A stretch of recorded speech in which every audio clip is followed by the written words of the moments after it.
Isang anghel ang nag-anyong batang lansangan, nanlilimos sa ilalim ng matinding sikat ng araw.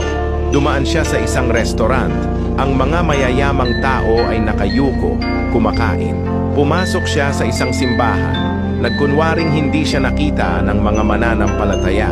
Sa wakas, napadpad siya sa isang bar.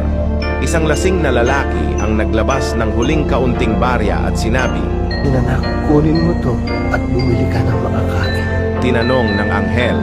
Dumaan ako sa mga simbahan at mayayamang lugar, pero wala ni isa ang tumulong sa akin. Bakit pa handang tumulong? Bumuntong hininga ang lasing na lalaki. Itinuro sa akin ng aking ina ang mga salita ng Panginoon mula pagkabata. Mapapalad ang mga mahabagin sapagkat sila'y kahahabagan. Pagkatapos ay umiyak siya at sinabi, Malubha ang karamdaman ng anak ko.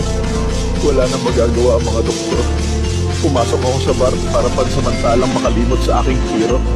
ngumiti ang anghel at sinabi, Umuwi ka. Ngayon, masasaksihan mo ang isang himala.